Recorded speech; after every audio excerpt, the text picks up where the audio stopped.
اللہ تعالیٰ کا شکر ہے کہ ایک مدت تک یہ سلسلہ بند رہنے کے بعد اب سے شروع ہو رہا ہے۔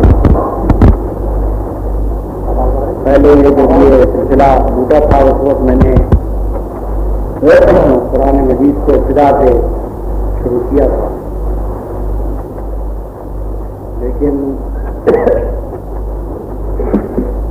جو تجربہ اس کے بعد ہوا وہ یہ تھا کہ 2 سال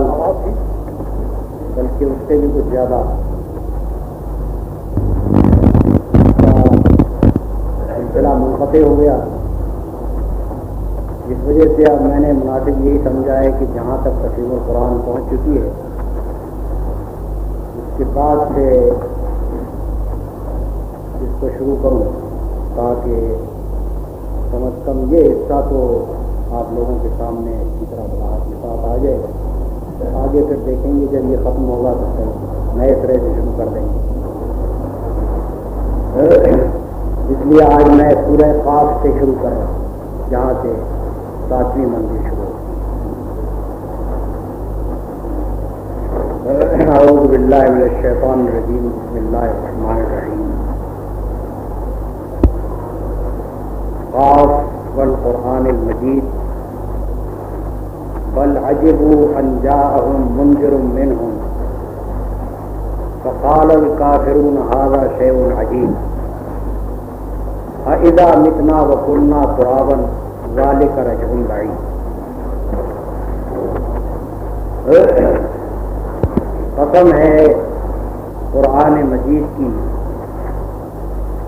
بلکہ ان لوگوں کو تعجب اس بات پر ہوا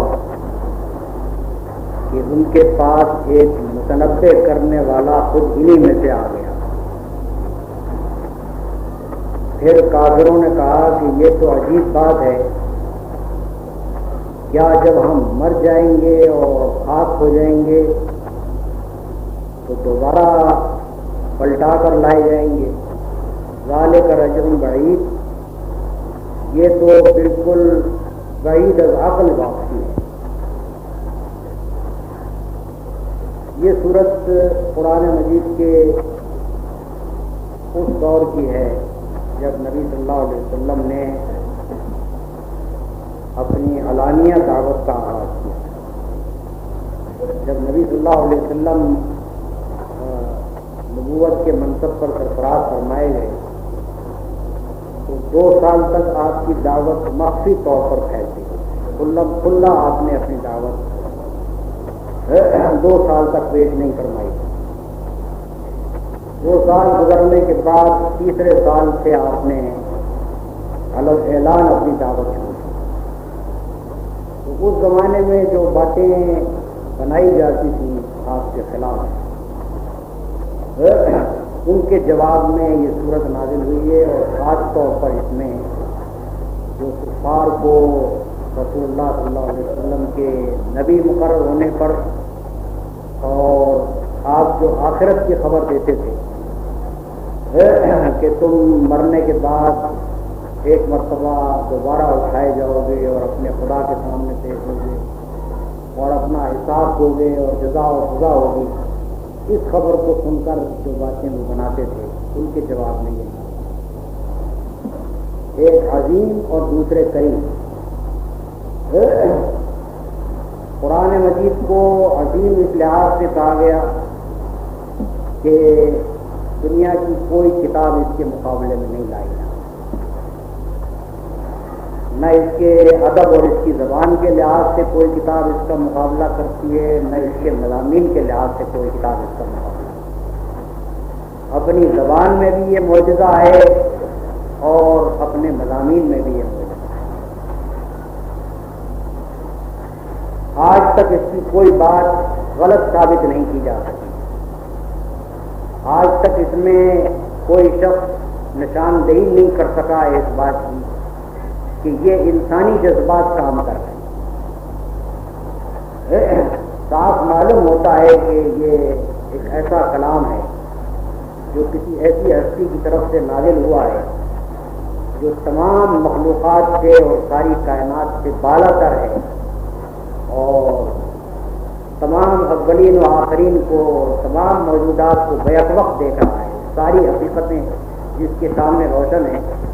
صاف معلوم ہوتا ہے کہ یہ کسی ایسی ہستی کا ہے، تو اس بنا پر اس کو عظیم کہا،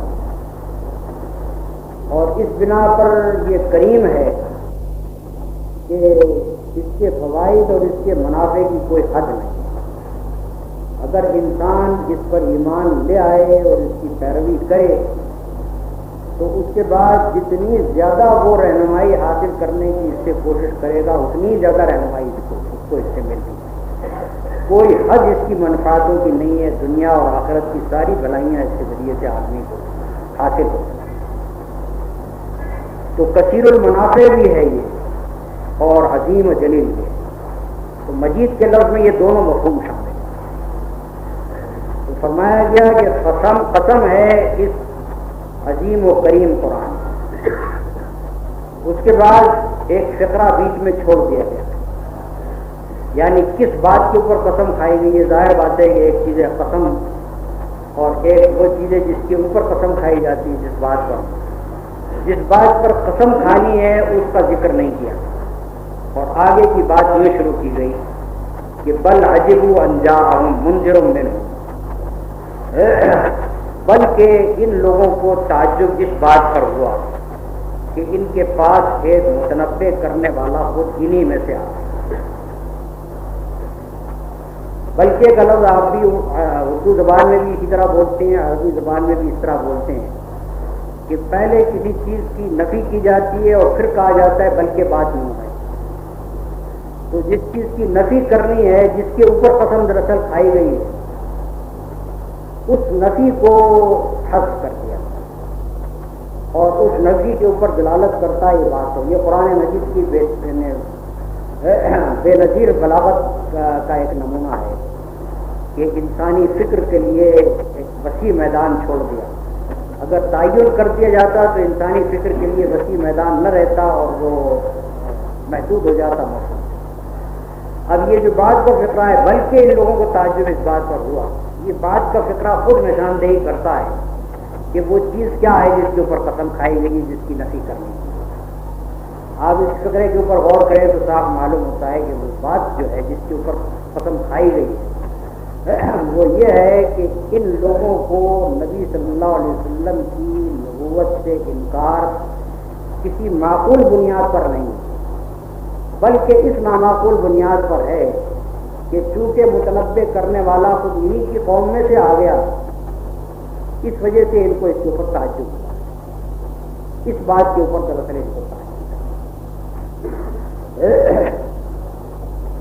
رسول اللہ صلی اللہ علیہ وسلم کی نبوت پر ان لوگوں کا تعجب نامعقول کیوں تھا؟ ظاہر بات ہے کہ انسانوں کی رہنمائی کے لیے انسانی کو آنا چاہیے، کسی عالم بالا سے کوئی مخلوق یہ کائک اتر کے آ جائے تو وہ انسانوں کی کیا رہنمائی کرے گی؟ انسان کو ہدایت دینے کے لیے، اس کے سامنے ایک صحیح زندگی کا نمونہ پیش کرنے کے لیے، اس کے درمیان رہ کر اور بس کر اس کی کمزوریوں کو سمجھنے اور رفع کرنے کے لیے، اس کو اخلاقی تربیت دینے کے لیے انسانی درکار ہے۔ اگر کوئی فرشتہ عالم بالا سے نازل کر دیا جاتا تو وہ انسانوں کی رہنمائی نہیں کر سکتا۔ پھر یہ کہ اگر کوئی شخص اچانک کسی دوسری سرزمین سے کسی علاقے میں آ جائے، مثلا عرب میں یکایک کوئی شخص چین سے آ جائے اور کھڑا ہو اور آ کر کہے کہ میں خدا کا نبی ہوں اور میں تمہاری ہدایت کے لیے بھیجا گیا ہوں، تو وہ ظاہر بات ہے کہ عرب میں کوئی رہنمائی لوگوں کی نہیں کر سکتا، نہ اس کی زبان عربی، نہ وہ عرب کے لوگ اس کو جانچ کر، اس کو پڑتال کر کے وہ یہ اطمینان کر سکیں کہ یہ واقعی کس سیرت کا آدمی ہے، کس اخلاق کا آدمی ہے، کس کردار کا آدمی ہے، اس کو بھروسہ کیا جا سکتا ہے یا نہیں۔ تو نہ وہ ان کے اندر گھل مل کر رہ سکتا ہے، نہ اس کی زبان وہ لوگ سمجھ سکتے ہیں، نہ وہ شخص ان کی عادات و فضائل کو جان سکتا ہے کہ ان کی اصلاح و تربیت کر سکے، نہ ان لوگوں کے لیے یہ ممکن ہوتا ہے کہ اس آدمی کی زندگی کی جانچ پڑتال کر کے یا اپنا اطمینان کرے کہ یہ بھروسے کے قابل آدمی ہے۔ تو انسانوں کی رہنمائی کے لیے اللہ تعالیٰ کی طرف سے نبی اگر آئے تو وہ لامحالہ اس قوم میں سے ہونا چاہیے جس قوم میں وہ نبی پیدا کیا گیا۔ اور یا پھر لوگوں کو تعجب ہو سکتا ہے اس بات پر کہ خدا کی طرف سے سرے سے رہنمائی کا انتظام ہی کیوں کیا گیا ہمارے واسطے، تو یہ بھی نامعقول بات ہے، اس لیے کہ جس خدا نے انسان کو اس زمین میں پیدا کرنے سے پہلے اس کی تمام ضرورتوں کا سامان فراہم کر دیا، اس کے لیے ہوا فراہم کر کے رکھی، اس کے لیے پانی فراہم کر کے رکھا، اس کے لیے حرارت اور برودت کا انتظام کیا، اس کے لیے غذا کا انتظام کیا، اس کے پیدا ہونے سے پہلے اس کی ماں کی چھاتیوں میں دودھ پیدا کر دیا، تو جس خدا نے انسان کی ساری ضرورتوں کا انتظام کیا، اس کے متعلق یہ خیال کرنا کہ انسان کی سب سے بڑی ضرورت یعنی اس کو ہدایت ملے، اس کو صحیح راستہ معلوم ہو کہ میں اس دنیا میں کس طرح زندگی بسر کروں، اس کو یہ معلوم ہو کہ میری اس دنیا میں حقیقت کیا ہے اور میری فلاح اور بہبود کا انحصار کس چیز پر ہے، اس بارے میں انسان کی ہدایت کا ہی انتظام ہے کہ خدا نہ کرے باقی ساری چیزوں کا انتظام کرے، اس سے زیادہ کیا نامعقول بات ہوتا ہے۔ تو اس وجہ سے اللہ تعالیٰ نے دراصل یہاں یہ فرمایا ہے کہ جن لوگوں کو محمد صلی اللہ علیہ وسلم کی آمد پر جو تعجب ہوا ہے یہ کسی معقول وجہ سے نہیں ہے، یہ ان کی رسالت کا انکار کسی معقول بنیاد پر نہیں کر رہے ہیں، اس نامعقول بنیاد پر کر رہے ہیں کہ خود انہیں میں سے ایک آدمی کو ان کو خبردار کرنے کے لیے کھڑا کیا،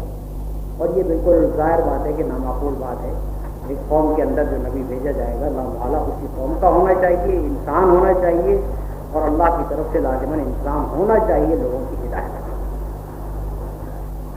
اس بات کے اوپر قسم کھائی گئی ہے اور قرآن کے مجید ہونے کی صفت کو اس کے ثبوت میں پیش کیا۔ قرآن مجید میں قسم اس بنا پر نہیں کھائی جاتی کہ جس چیز کی قسم کھائی جا رہی ہے اگر غلط قسم کھائی جائے گی تو اس کی مار پڑے گی، ظاہر بات ہے کہ اللہ تعالیٰ کے لیے یہ تو سوال پیدا نہیں ہوتا، اس لیے قرآن مجید میں جو قسمیں کھائی جاتی ہیں وہ بطور شہادت کے کھائی جاتی ہیں۔ جس چیز کی قسم کھائی جا رہی ہے وہ اس بات کے اوپر گواہی دے رہی ہے جس کے اوپر قسم کھائی جاتی ہے۔ مثلا جیسے ہم یہ کہیں کسی آدمی سے کہ آفتاب کی قسم دن نکلا ہوا ہے، تو اس کا مطلب یہ ہے کہ آفتاب خود شاہد موجود ہے، آنکھوں سے دیکھ لو، آنکھ کھول کر دیکھ لو کہ آفتاب نکلا ہوا ہے تو لامحالہ دن میں نکلا ہوا ہے۔ تو اس طرح سے قرآن مجید میں جو قسم کھائی گئی ہے وہ یہ ہے کہ اس قرآن کا مجید ہونا اس بات کا ثبوت ہے کہ یہ قرآن جو ہستی پیش کر رہی ہے وہ اللہ کی طرف سے نبی اور رسول کی حیثیت سے مامور ہے، اور یہ اللہ تعالیٰ کا کلام ہے جس کو وہ پیش کر رہا ہے۔ اس قرآن کا مجید ہونا خود اس بات کا ثبوت ہے۔ اس کے بعد فرمایا فقال الکافرون ھذا شیء عجیب، پھر کافروں نے کہا یہ تو عجیب بات ہے، اذا متنا وکنا ترابا ذلک رجع بعید، کیا جب ہم مر جائیں گے اور خاک ہو جائیں گے اس وقت پھر پلٹا کر لائے جائیں گے، یہ پلٹا کر لایا جانا تو بعید عذاب ہے۔ یعنی پہلا تعجب تو ان کو اس بات کے اوپر ہوا کہ محمد صلی اللہ علیہ وسلم جو ان کی آنکھوں کے سامنے ان کی اپنی سرزمین میں ان کی اپنی قوم میں پیدا ہوئے تھے، وہ یکایک 40 برس کے بعد اٹھ کر کہہ رہے ہیں کہ میں خدا کا نبی مقرر ہوا، تو یہ پہلا تعجب ان کو اس بات کے اوپر ہوا، اور دوسرا تعجب اس بات پر ہوا تھا کہ نبی صلی اللہ علیہ وسلم یہ خبر دے رہے ہیں کہ تم دوبارہ مرنے کے بعد اٹھائے جاؤ، تو وہ کہتے کہ یہ عجیب بات ہے جب ہم مر کے خاک ہو جائیں گے اس وقت دوبارہ اٹھائے جائیں گے، اس بات کو تو عقل نہیں ہے۔ اس کے اوپر اب آگے سارا استدلال، اس بات کو سمجھ لیجیے کہ قرآن میں یہ کس مقام پر رسول اللہ صلی اللہ علیہ وسلم کی رسالت کے لیے تو دلیل آگے کہیں پیش نہیں کی گئی، یہ پہلا فقرہ جو ہے اسی کے اندر رسالت کی دلیل دے کر چھوڑ دیا گیا۔ آگے اب جتنا استدلال ہے وہ اس بات کے اوپر ہے کہ تم مرنے کے بعد دوبارہ اٹھائے گا۔ اب آپ غور کیجئے کہ جو پہلی چیز تھی بنیادی جس کے اوپر ان کو شبہ تھا اور تعجب کا اظہار کر رہے تھے، اس کے اوپر صرف آخرت پر استدلال آگے کیوں کیا گیا؟ بات دراصل یہ ہے کہ رسول اللہ صلی اللہ علیہ وسلم جب کھڑے ہوئے اس قوم میں اور اپنے آپ کو نبی کی حیثیت سے پیش کیا گیا، تو آج تو آپ کے لیے تاریخ کا یہ پرانا واقعہ ہے، 1300-1400 برس پہلے گزرا، لیکن اس وقت کا یہ واقعہ سب کی آنکھوں کے سامنے تھا، وہ لوگ موجود تھے ہزاروں کی تعداد میں مکہ معظمہ میں جو رسول اللہ صلی اللہ علیہ وسلم کی زندگی کو بچپن سے لے کر اس وقت تک دیکھتے چلے آ رہے ہیں۔ جو نبی صلی اللہ علیہ وسلم کی شخصیت کے متعلق جانتے تھے کہ ہماری قوم کے سب سے زیادہ شریف آدمی ہیں، ہماری قوم کے سب سے زیادہ نیک آدمی ہیں، سب سے زیادہ سچے آدمی ہیں، سب سے زیادہ امین آدمی ہیں، پھر وہ یہ بھی جانتے تھے کہ ہماری قوم کے سب سے زیادہ سنجیدہ اور معقول اور نہایت دانا آدمی ہیں،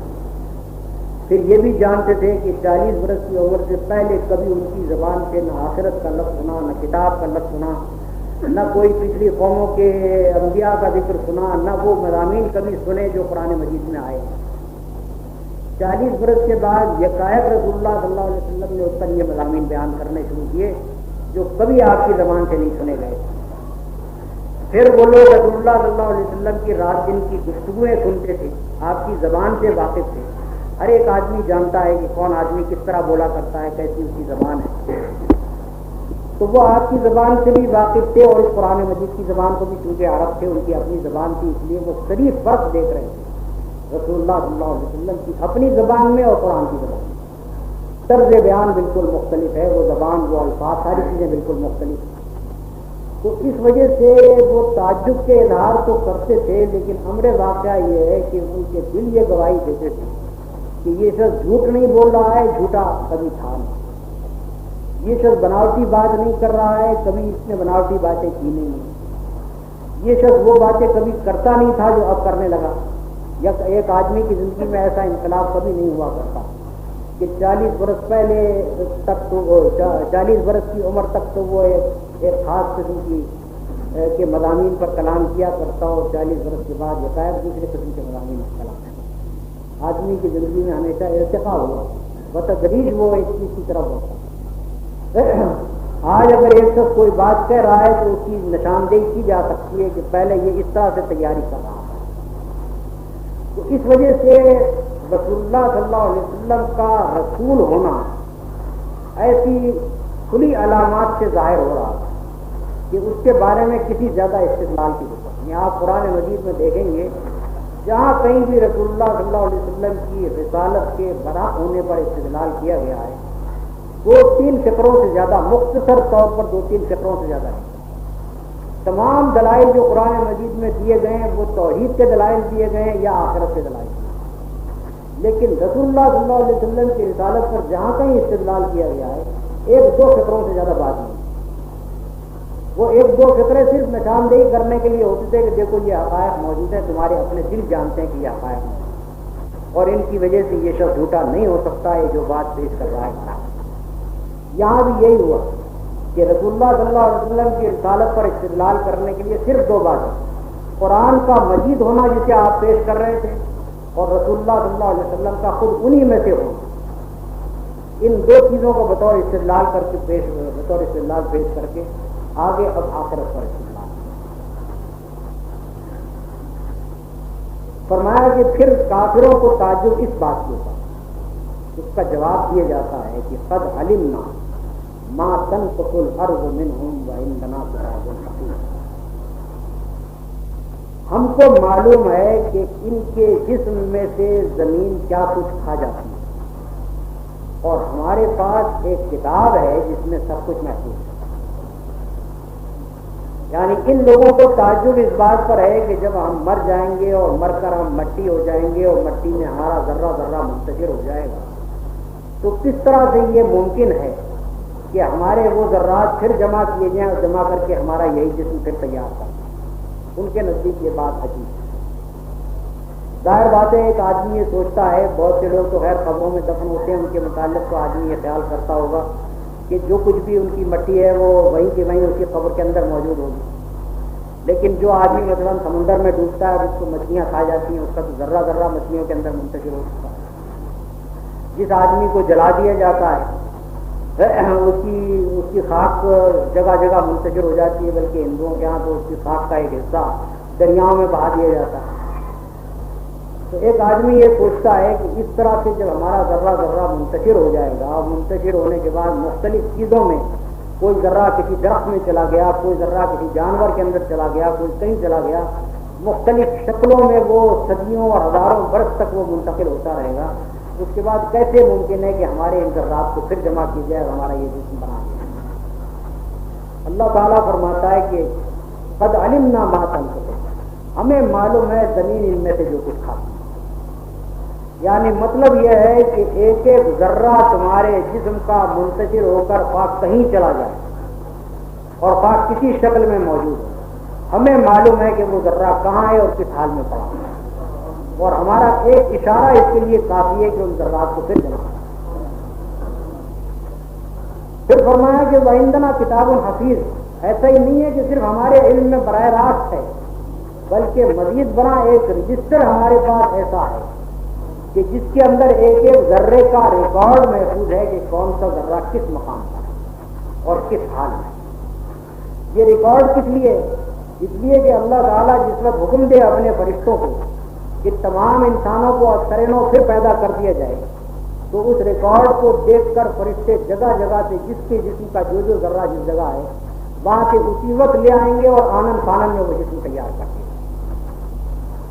تو اللہ تعالیٰ یہ فرماتا ہے کہ یہ تو تمہارے اپنے دماغ کی تنگی ہے کہ تم یہ سمجھتے ہو کہ یہ ذرات منتشر ہو کر کیسے جمع ہوں. جس چیز کا تم اندازہ انسان کی قدرت اور اس کے علم کے لحاظ سے کرتے ہو، خدا کی قدرت اور اس کے علم کے لحاظ سے نہیں کرتے. خدا کا علم اور اس کی قدرت اس تنگی میں مبتلا نہیں جس تنگی میں تمہارا ذہن اور تمہارا دماغ مبتلا ہے. تم اس چیز کو ناممکن سمجھتے ہو، خدا کے لیے بالکل آسان اور نہایت ممکن ہے کہ وہ جس وقت چاہے ایک اشارہ دے اور اس کے اشارے پر اس کے انبیاء اس ریکارڈ کے مطابق جو اللہ تعالیٰ نے محفوظ کر رکھا ہے اس ریکارڈ کے مطابق لا کر ایک ایک انسان کا ایک ایک ذرہ، کوئی ایک ذرہ بھی نہیں چھوٹے. کتاب الحفیظ کا مطلب یہ ہے کہ ایسا رجسٹر ہے جس سے کوئی ایک ذرہ بھی چھوٹا ہوا نہیں کہ کون سا ذرہ تمہارے جسم کا کہاں ہے. بل کذبوا بالحق لما جاءهم فهم فی امر مریج، بلکہ ان لوگوں نے حق کو اسی وقت جھٹلا دیا جس وقت کہ وہ ان کے پاس آیا. فهم فی امر مریج،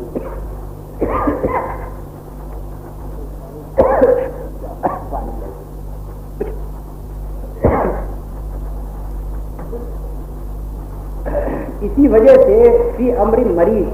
کنفیوز ہیں. یہ مریض کے معنی قریب قریب وہی ہیں جو انگریزی زبان میں کنفیوز کے ہیں. پراگندہ خیال، کسی ایک بات پر ان کو قرار نہیں، متضاد اور مختلف باتیں یہ کرتے. مطلب یہ ہے کہ یہ محض تعجبی کا اظہار نہیں کرتا، یہ محض شک میں مبتلا نہیں ہے، بلکہ جس وقت محمد صلی اللہ علیہ وسلم نے اپنا دعویٰ نبوت پیش کیا اور ان حقائق کو جو قرآن مجید میں بیان کیے گئے ان کو پیش کیا، تو انہوں نے پہلے ہی قدم کے اوپر اس کو جھٹلا دیا، اس کو جھوٹ قرار دیا. ہمیشہ یہ قاعدہ ہوا کرتا ہے کہ اگر کوئی شخص آپ کے سامنے کوئی بات پیش کرے تو اگر آپ اس کو سنتے ہی ایک مرتبہ رد کر دیں، ماننے سے انکار کر دیں، تو اس کے بعد